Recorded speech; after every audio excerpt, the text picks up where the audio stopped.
ทำเป็นรถอะไรไม่รู้เห็นคุณพี่บอกว่าเขาใส่หัวไทยอ่ะเขาใส่หัวไทยไปอ๋อดิไอ้ลิงนี้มันไม่ผิด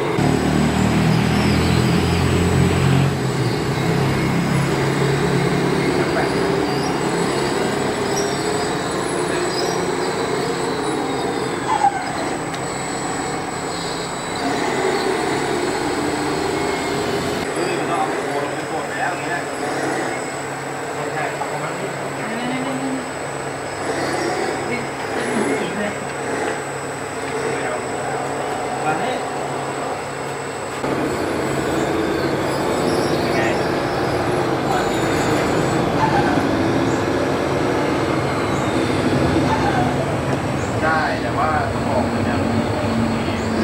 ว่าเวลาขับออกติดลมกระดานออก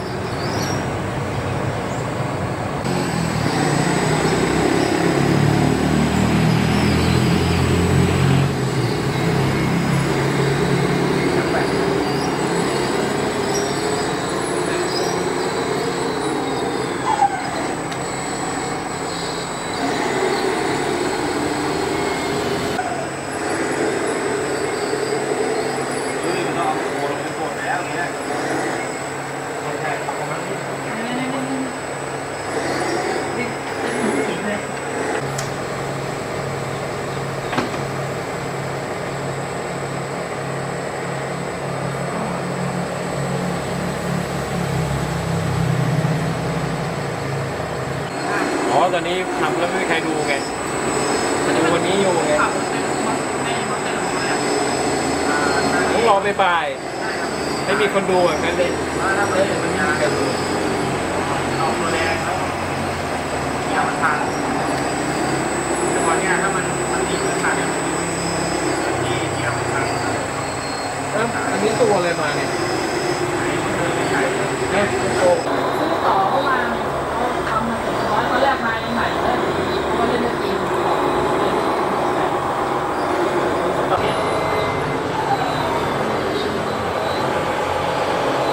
แล้วมีแบบแกง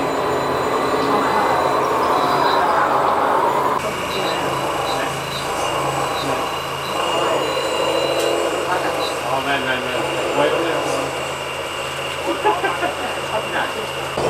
เขาขี่มันพี่มันแตกแล้ว ไหน เขาก็ทำไม อ๋อพี่มันแตกนะ ทำรถลงมาแล้วมีเดี๋ยวพูดอย่างนั้นดิใจไม่ดี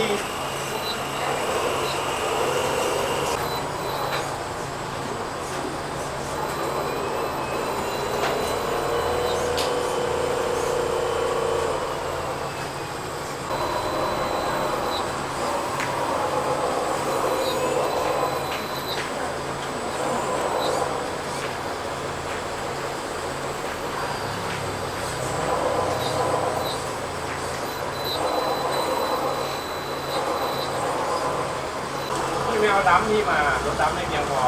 รถดำมีแค่6 ล้อคันเดียวเอาเดินหน้าไปเมื่อกี้เราตัดเกินหัว วิ่งเลยดับก่อน เดี๋ยวคว่ำเปล่าเดี๋ยวคว่ำ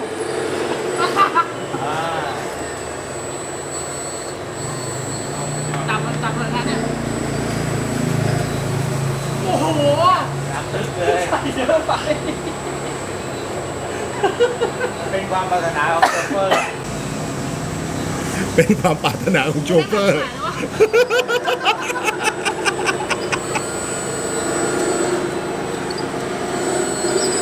พังไหม ดูสภาพล้อดิจะตีของเองนะ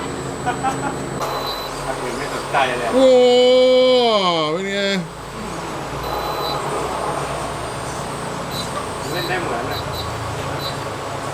ผมว่ามันเหมาะกับไอ้ชุดนั้นนะ ใช่มันเป็นงานของมันเลย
ไม่ลงเนี่ย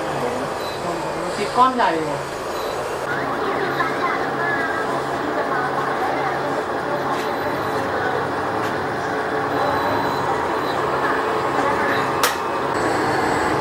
อยู่ที่ดิน จริงด้วยอยู่ที่ฐานด้วยเราต้องเลี้ยงลงตลอดไหมไม่ต้องเลี้ยง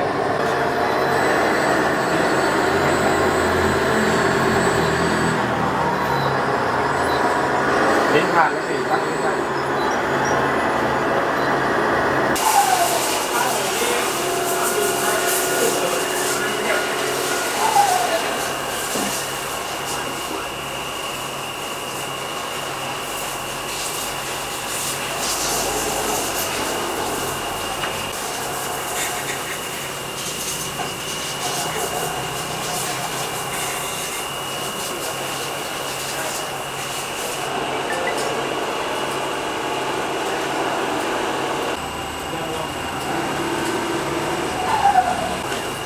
เอ้าตั้งเราแบบนั่งเบาที่ไหนเลยรถอ่ะ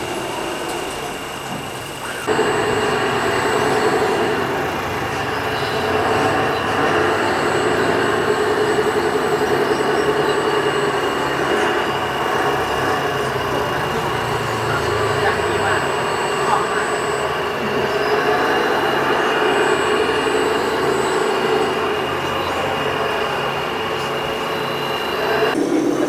จะมีช่วยนิดนึง แล้วมาตกไปตกแล้วแต่ว่าเรื่องจุดจบแล้วไม่ว่า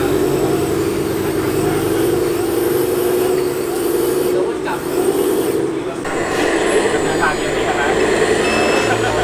ปกติมาพันสอง อะไร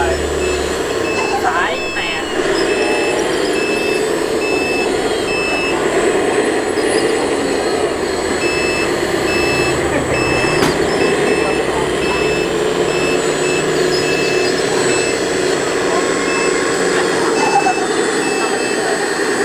ระดับระดับ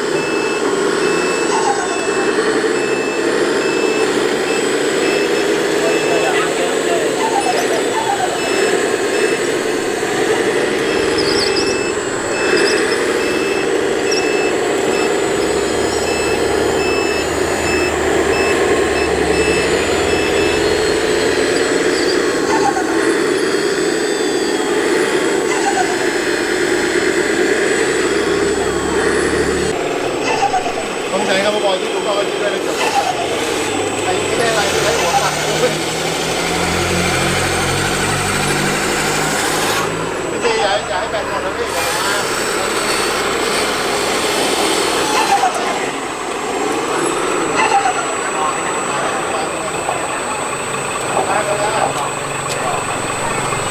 ทานมาแล้วลูกไหน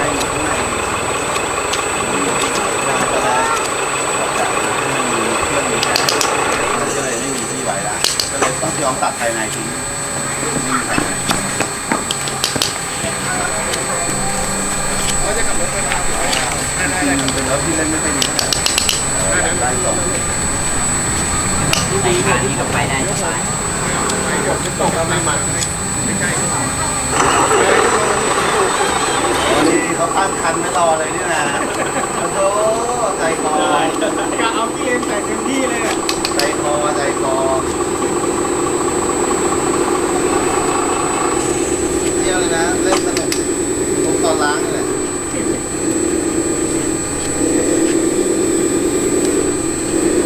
มันแง่ได้ลงเลยพี่ฝนก็หมุนแต่ล้อแล้วยางมันไม่ไปตามแล้วพี่ยางพี่อยู่แล้วอ่ะรุนแล้วเนี่ย ล็อกให้